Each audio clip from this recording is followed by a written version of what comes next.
ഞാനിപ്പോൾ സെയിൻറ്റ് ജെയിംസിൻ്റെ പള്ളിയിലാണ്. ഇവിടെയുള്ള 3 വലിയ രൂപങ്ങളും ഊരിപ്പിടിച്ച വാളുമായി കുതിരപ്പുറത്തിരിക്കുന്ന ധീരയോദ്ധാവായ ജെയിംസിൻ്റെ രൂപങ്ങളാണ്.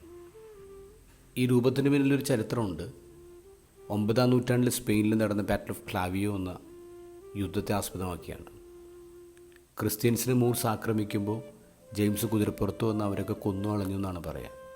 അതുകൊണ്ടാണ് മൂർസ് ലെയർ എന്നൊരു പേര് കൂടി സെയിൻറ്റ് ജെയിംസിനുണ്ട്. യഥാർത്ഥത്തിൽ അങ്ങനെ ഒരു യുദ്ധം നടന്നിട്ടില്ലെന്നാണ് ഇപ്പോൾ ഹിസ്റ്റോറിയൻസ് പറയുക.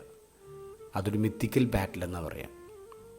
ശത്രുക്കളെ സ്നേഹിക്കാൻ പഠിപ്പിച്ച ക്രിസ്തുവിൻ്റെ ഒരു ശിഷ്യൻ അങ്ങനെ ആൾക്കാരെ ഒന്ന് കൊല്ലുമോ എന്നുള്ളതൊരു ചോദ്യമാണ്. ഒരു സാധ്യതയില്ല എന്നുള്ളതാണ്. ഇന്നത്തെ ഗോസ്പൽ വായിക്കുമ്പോൾ നമുക്ക് തോന്നും അതിനുള്ള സാധ്യതയുണ്ടെന്ന്. കാരണം ഈശോയുടെ യാത്രയിൽ സമരിയക്കാരുടെ ഒരു ഗ്രാമം ഈശോനെ സ്വീകരിച്ചില്ല. അപ്പോൾ ജെയിംസും ജോണും കൂടി പറയുന്നത് നമുക്കങ്ങോട്ട് ബോംബിട്ടാലോ എന്നാണ്.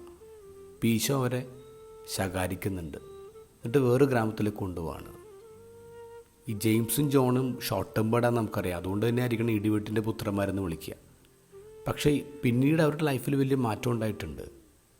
അതുകൊണ്ടാണല്ലോ ജെയിംസാണ് അപ്പോസ്റ്റലന്മാരുടെ കൂട്ടത്തിൽ നിന്ന് ഏറ്റവും ആദ്യം രക്തസാക്ഷിയായത്. വാളിൻ്റെ മുന്നിലേക്ക് തൻ്റെ തല നീട്ടിക്കൊടുത്ത് മരണം വരിക്കാൻ ജെയിംസിന് ക്ഷമയുണ്ടായില്ലേ? ജോണിൻ്റെ ലൈഫിലേക്ക് വരുമ്പോൾ ഏറ്റവും അവസാനം സ്വാഭാവികമായി മരിക്കുന്നത് ജോണാണ്. വയസ്സായി നടക്കാൻ പറ്റാത്ത സമയത്ത് കസേരയിലിരുത്തി ശിഷ്യന്മാർ കോൺഗ്രിഗേഷൻ്റെ ഇടയിലേക്ക് ജോണിനെ കൊണ്ട് നിർത്തുമ്പോൾ ജോൺ പ്രസംഗിക്കും. കുറേ നേരം പ്രസംഗിക്കും. പക്ഷെ ഒറ്റ വാക്ക് മാത്രമേ ഉണ്ടാവുള്ളൂ: സ്നേഹം, സ്നേഹം, സ്നേഹം. വേറൊന്നും പറയില്ല. അങ്ങനെ സ്നേഹത്തിലാണ് ആ ജീവിതം തീരുന്നത്.